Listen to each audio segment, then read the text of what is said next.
जब भी type 2 diabetes की बात होती है तो सबसे पहले जिस वजह का जिक्र होता है वो है मोटापा। लेकिन अगर किसी व्यक्ति का वजन बहुत ज्यादा ना हो फिर भी उसकी मसल्स कमजोर हो तो क्या उसे भी डायबिटीज का खतरा हो सकता है? एक नई रिसर्च कहती है हाँ, यानी डायबिटीज का जोखिम सिर्फ इस बात पर निर्भर नहीं करता कि आपके शरीर में कितना फैट है, बल्कि इस बात पर भी कि आपकी मसल्स कितनी हेल्दी और स्ट्रॉन्ग है। आखिर मसल्स का ब्लड शुगर से क्या रिलेशन है और नई स्टडी में ऐसा क्या सामने आया है जिसने डायबिटीज को लेकर हमारी सोच बदलने की कोशिश की है?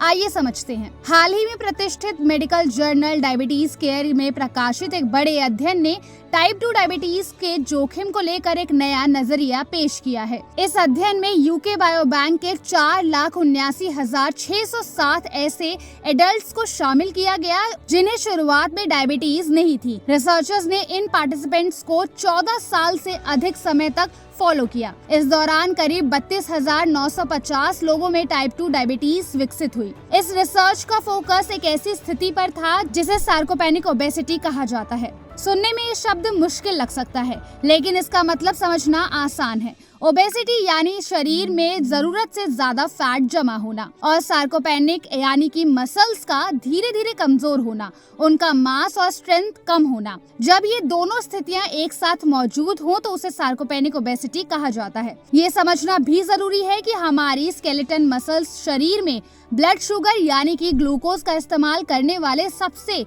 इम्पोर्टेंट टिश्यूज में से एक है। इसलिए मसल्स की अच्छी सेहत ब्लड शुगर को बेहतर तरीके से इस्तेमाल करने में मदद करती है। हालांकि इस स्टडी का उद्देश्य ये साबित करना नहीं था कि कमजोर मसल्स सीधे डायबिटीज का कारण बनती है, बल्कि ये देखना था कि मसल्स हेल्थ और बॉडी फैट मिलकर डायबिटीज के जोखिम को कैसे प्रभावित करते हैं। और यही रिसर्चर्स को सबसे महत्वपूर्ण बात पता चली। जिन लोगों में बॉडी फैट ज्यादा था और साथ ही मसल्स भी कमजोर थी, उनमें स्वस्थ बॉडी कंपोजिशन वाले लोगों की तुलना में टाइप 2 डायबिटीज होने का खतरा 3.5 गुना से भी ज्यादा पाया गया। यानी सिर्फ वजन बढ़ना ही पूरी कहानी नहीं है। स्टडी में ये भी पाया गया कि सिर्फ ओबेसिटी वाले लोगों की तुलना में सार्कोपेनिक ओबेसिटी वाले लोगों में डायबिटीज का रिस्क 19% अधिक था। वहीं सिर्फ सार्कोपेनिक यानी कि मसल्स लॉस वाले लोगों की तुलना में ये रिस्क 91% ज्यादा था। रिसर्च के डेटा इस अंतर को और स्पष्ट करते हैं। सार्कोपेनिक ओबेसिटी वाले लोग 15%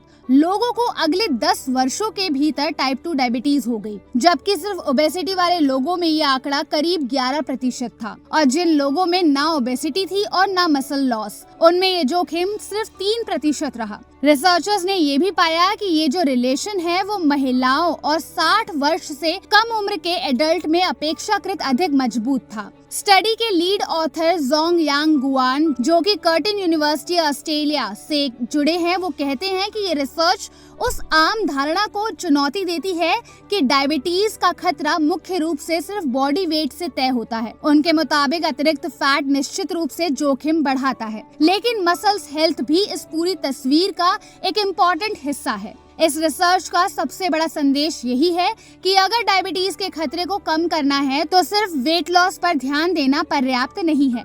उतना ही जरूरी है कि बॉडी फैट को संतुलित रखने के साथ साथ मसल्स को भी मजबूत और स्वस्थ रखा जाए। इसके लिए नियमित फिजिकल एक्टिविटी, खासकर स्ट्रेंथ ट्रेनिंग, पर्याप्त प्रोटीन इंटेक, संतुलित डाइट और एक्टिव लाइफस्टाइल मददगार हो सकती है।